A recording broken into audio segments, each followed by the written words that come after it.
അപ്പൊ ശരിക്ക് ഈ വിദ്യാഭ്യാസ കാലഘട്ടം കഴിഞ്ഞ് നമുക്ക് തന്നിട്ടുള്ള ഗാർഹസ്ഥ്യം എന്ന് പറയുന്നത് ശരിക്കും പറഞ്ഞാൽ അതാണ് ഈ ഒരു പ്രായോഗിക ജീവിതം, പ്രാക്ടിക്കൽ ക്ലാസ് എന്ന് വേണമെങ്കിൽ പറയാം.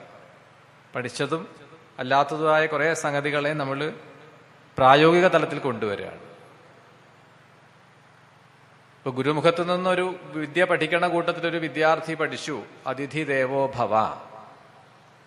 അതങ്ങനെ ബൈഹാർട്ടാക്കി ചൊല്ലിയിട്ട് കാര്യമൊന്നുമില്ലല്ലോ. അവന്റെ ജീവിതത്തിൽ അതിഥി എന്താണ്, ആരാണ് അതിഥി, ആ അതിഥിയെ എങ്ങനെയാണ് സ്വീകരിക്കേണ്ടത്. അതിഥി എന്ന് പറഞ്ഞാൽ നമ്മുടെ ഗൃഹത്തിൽ വരുന്ന വിരുന്നിന് വരുന്നവർ മാത്രമൊന്നുമല്ല. തിഥി തെറ്റി വരുന്ന എല്ലാ അനുഭവങ്ങളും അതിഥികളാണ് നമ്മളുടെ ജീവിതത്തിൽ. അപ്രതീക്ഷിതമായി നമ്മളിലേക്ക് വന്നു ചേരുന്ന എന്തെല്ലാം അനുഭവങ്ങൾ വരും, നല്ലതും ചീത്തയുമായിട്ട്, അതൊക്കെ ഒരു തരത്തിൽ പറഞ്ഞാൽ അതിഥികളാണ്.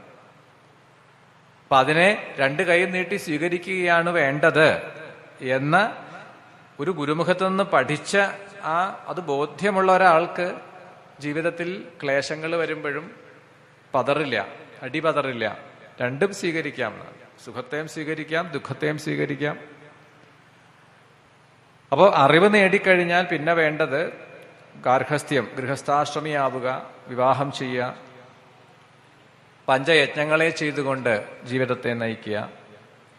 അതിനുശേഷമാണ് അതിന്റെ ഒരു ഘട്ടം കഴിയുമ്പോഴാണ് വാനപ്രസ്ഥവും സന്യാസവും. വാനപ്രസ്ഥത്തിൽ പത്നിയോട് കൂടിയിട്ടാവാം, അടുത്തത് സന്യാസം. ഇതൊക്കെ ഒരു സാധാരണമായ നിയമം എന്ന രീതിയിൽ പറഞ്ഞു.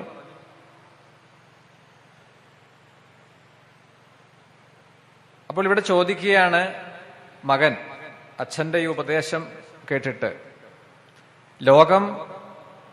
ലോകത്തിൽ നമ്മൾ ചുറ്റും നോക്കിക്കഴിഞ്ഞാൽ എപ്പോഴും നമ്മളെ മരണം നമ്മളുടെ കൂടെ തന്നെ ഉണ്ട് എന്നാണ് പറയുക. ഉപനിഷത്തുകളിലൊക്കെ പറയും ജനിക്കുന്ന നിമിഷം മുതൽ മൃത്യു. നമ്മൾ നടക്കുമ്പോൾ നടക്കുന്നുണ്ട്, നമ്മൾ കിടക്കുമ്പോൾ ഒപ്പമുണ്ട്, ഇരിക്കുമ്പോഴും ഒപ്പമുണ്ട്. ഇതെപ്പോ ബാധിക്കുന്നു എന്നുള്ളത് മാത്രമേ സംശയമുള്ളൂ. മരണം നമ്മളുടെ കൂടെ എപ്പോഴും ഉണ്ട്, എപ്പോ വേണമെങ്കിലും സംഭവിക്കാം. മറ്റ് പലതരത്തിലുള്ള പ്രയാസങ്ങളും നമ്മളെ എപ്പോ വേണമെങ്കിലും ബാധിക്കാം.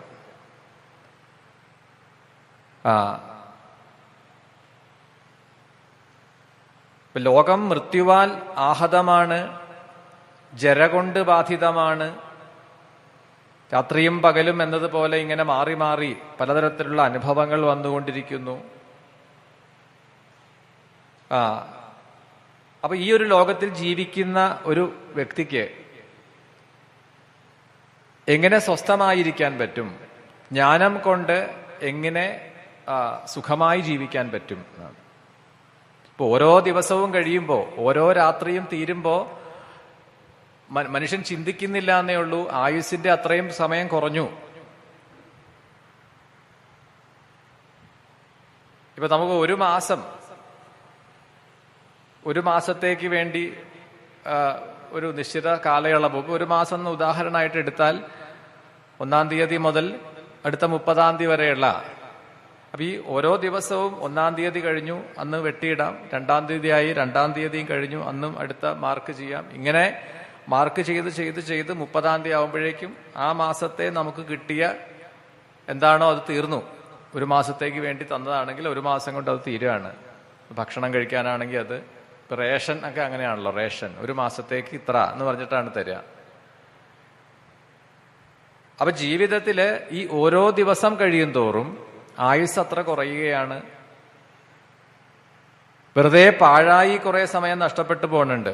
പാഴായി പോവുക, ഒരു പ്രയോജനമില്ലാതെ കുറെ സമയം പോകുന്നുണ്ട്.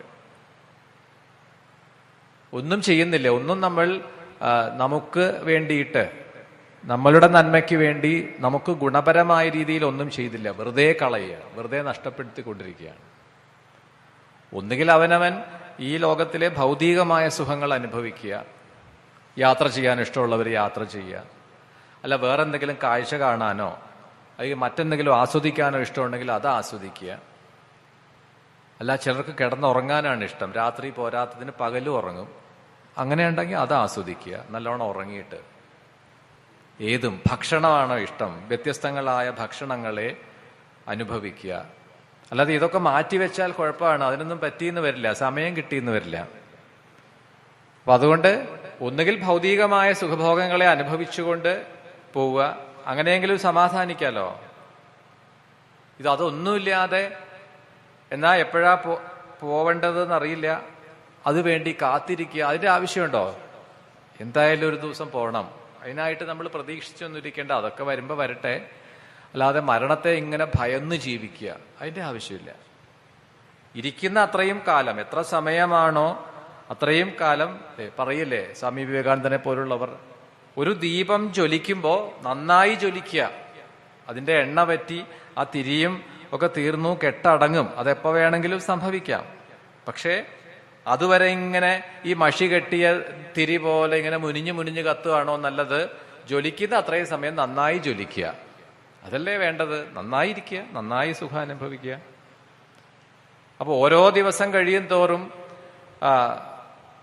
എന്താണ്, വേനൽക്കാലത്ത് വറ്റിപ്പോകുന്ന ജലാശയത്തിലെ മത്സ്യം എന്നതുപോലെ.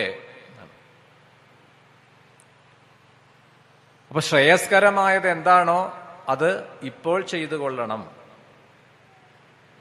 നാളെ എന്ന് കരുതി നീക്കിവെച്ചാൽ അതിനു മുമ്പ് മരണം വന്നാലോ? നാളേക്ക് വേണ്ടി ഒന്നും മാറ്റിവെക്കരുത്, നാളെ എന്ന് ആലോചിക്കുന്നതിനെ ഇന്ന് ചെയ്തുകൊള്ളൂ എന്നാണ്. അതായത് എത്രയും പെട്ടെന്ന് അർത്ഥമുള്ളൂ. ദീർഘകാലത്തേക്ക് കാലാവധി വെച്ചിട്ട് അങ്ങനെയൊന്നും നടക്കില്ല. അപ്പൊ മൃത്യു വന്ന് ബാധിക്കുന്നതിന് മുൻപ് നാളത്തേക്ക് ചെയ്യേണ്ടത് ഇന്ന് ചെയ്യുക. ഇന്ന് മധ്യാഹ്നത്തിന് ശേഷം, ഉച്ചയ്ക്ക് ശേഷം എന്ന് കരുതിയത് രാവിലെ തന്നെ ചെയ്തോളൂ. കാരണം മൃത്യു എപ്പോ വേണമെങ്കിലും ബാധിക്കാം എന്നാണ്. ധർമ്മമനുഷ്ഠിച്ചാൽ ഇഹത്തിലും പരത്തിലും കീർത്തി ഉണ്ടാവും. അല്ലാതെ ബന്ധുക്കൾക്ക് വേണ്ടി, ഭാര്യാപുത്രാദികൾക്ക് വേണ്ടി, എന്നുവെച്ചാൽ ബന്ധുമിത്രാദികൾക്ക് വേണ്ടി മാത്രം ഓരോന്ന് ചെയ്തു കൂട്ടുന്നവൻ മൂഢനാണ്, അവന് മോഹം ബാധിച്ചവനാണ്. പല ദുഷ്കർമ്മങ്ങളും ചെയ്ത് തെറ്റായ വഴിയിൽ കൂടിയിട്ട് ധനത്തെ വർദ്ധിപ്പിച്ച് അവനെയും ഒരു ദിവസം മരണം ബാധിക്കും. ഏതുപോലെയാണ്? ഓടിപ്പോകുന്ന മാനിനെ വ്യാഘ്രം പുലി പിടിക്കുന്നത് പോലെയെന്ന്. വനത്തിൽ കൂടിയിട്ട് ഓടിപ്പോകുന്ന ഒരു മൃഗത്തിനെ, മാനിനെ, ഒരു മാൻപേടയെ പുലി പിടിക്കുന്നത് പോലെയാണ് മരണം ബാധിക്കുന്നത് എന്ന്. ഇനിയും പലതും ചെയ്യാനുണ്ട്. ഇന്ന് കുറെ കാര്യങ്ങൾ ചെയ്തു കഴിഞ്ഞു, നാളെ കുറച്ച് ചെയ്യാനുണ്ട്. ഇങ്ങനെ ഭാവിയെക്കുറിച്ച് ഇങ്ങനെ പല പ്ലാനുകളും പദ്ധതികളും ഒക്കെ ആയിട്ട് ജീവിക്കുമ്പോൾ, സന്തോഷത്തോടു കൂടി ഇരിക്കുമ്പോൾ, പെട്ടെന്നാണ് ഒരു ദിവസം യമൻ വരണത്. യമൻ വരുമ്പോ കാത്തു നിൽക്കുമൊന്നുമില്ല. യമനോട് പറയാൻ പറ്റുമോ? ബാങ്കിൽ നിന്ന് നോട്ടീസ് വന്നാൽ പോലും നമുക്ക് നിയമമുണ്ട് അല്ലെ, ഒരു 15 ദിവസം അവര് തന്നെ പറയുന്നുണ്ട്. 15 ദിവസം അല്ലെങ്കിൽ 1 മാസത്തിനുള്ളിൽ നിങ്ങൾ അടച്ചില്ലെങ്കിൽ ഞങ്ങള് പോലീസുമായിട്ട് വരും. അതുവരെ സാവകാശം ഉണ്ടല്ലോ. യമൻ അത്ര പോലുമില്ല. കൊണ്ടുവച്ച ഭക്ഷണം കഴിക്കണേന് മുമ്പാ ചിലപ്പോൾ പിടിച്ചോണ്ട് പോകേണ്ടത്. ചില ഇതൊക്കെ കാണാറില്ലേ നമ്മൾ? മകളുടെ വിവാഹത്തിന്റെ തലേന്ന് രാത്രിയിൽ പാട്ടുപാടി നൃത്തം ചെയ്തുകൊണ്ടിരുന്ന അച്ഛൻ കുഴഞ്ഞു വീണു മരിച്ചു. യമന്റെ സ്ഥാനത്ത് നമ്മളാണ് ആ ജോലി ചെയ്യേണ്ടതെങ്കിൽ നമ്മളൊരു 12 മണിക്കൂർ എക്സ്ക്യൂസ് ഇളവ് കൊടുക്കും അല്ലേ? ആ മനുഷ്യൻ ആ മകളുടെ കല്യാണം കഴിഞ്ഞ് പിറ്റേ ദിവസം ഉച്ചയ്ക്ക് ഊണ് കഴിഞ്ഞിട്ട് അറ്റാക്ക് വന്നോട്ടെ, കുഴപ്പമില്ല. യമന്റെ സ്ഥാനത്ത് നമ്മളെയാണ് ആ ഡ്യൂട്ടി ഏൽപ്പിച്ചതെങ്കിൽ നമ്മളെ ഒരു പരിഗണന കൊടുക്കുമായിരുന്നു. പക്ഷെ യമൻ അതുപോലും ചെയ്തില്ല. ആ രാത്രിയിൽ, ആ വിവാഹത്തലേന്ന് രാത്രിയിൽ കുഴഞ്ഞു വീണു മരിച്ചു. അതാണ് മൃത്യുവിനെ നമ്മുടെ അടുത്ത് അവിടെ ഒരു കാലതാമസമൊന്നുമില്ല എന്ന്, എപ്പോഴാണ് ബാധിക്കുക എന്ന് പറയാൻ പറ്റില്ല എന്ന്. കൃഷിഭൂമി, വീട്, ഇതൊക്കെ നമ്മൾ ഓരോ കർമ്മങ്ങൾ ചെയ്ത് കൂട്ടി അതിന്റെ ഫലം തിരിച്ചു കിട്ടുന്നതിന് മുൻപാണ് യമൻ വരണത്, മൃത്യു വരണത് എന്നാണ്. ദുർബലൻ, ബലവാൻ, ഭീരു, ജഡൻ, നമ്മൾ ഏതൊരു ഗണത്തിൽപ്പെടുന്ന ആളായിക്കൊള്ളട്ടെ, നമ്മുടെ ആഗ്രഹങ്ങളെ നമുക്ക് പൂർത്തീകരിക്കുന്നതിന് മുൻപ് തന്നെ ഇത് ബാധിക്കുന്നതായിട്ട് കാണാം.